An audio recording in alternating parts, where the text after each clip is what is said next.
కత్తితో దాడి ఒకరికి గాయాలు డోర్నకల్ మండలం తెల్లబట్ట తండా సోమవారం కత్తితో జరిగిన దాడి ఒక వ్యక్తికి గాయాలయ్యాయి. డోర్నకల్ సీఐ రాజేష్ తెలిపిన వివరాలు తెల్లబట్ట తండాలో తేజావత్ నరేష్ కిరాణా దుకాణం నిర్వహిస్తుండగా సరుకులకు సంబంధించిన రూ.2134 అప్పు ఉండగా వీరి మధ్య ఇటీవల గొడవ జరిగింది.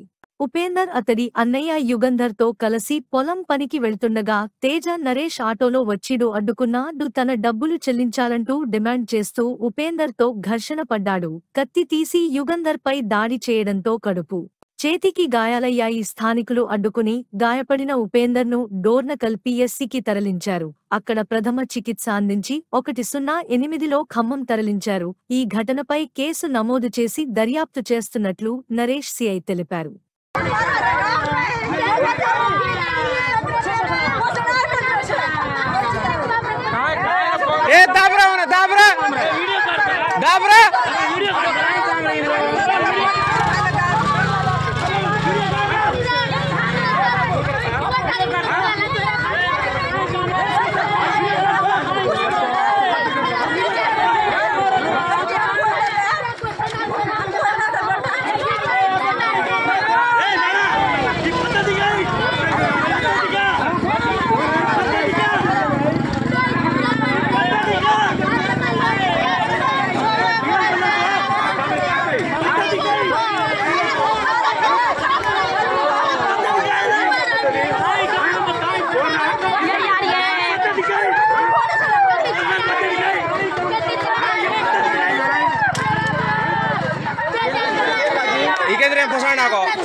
Mami,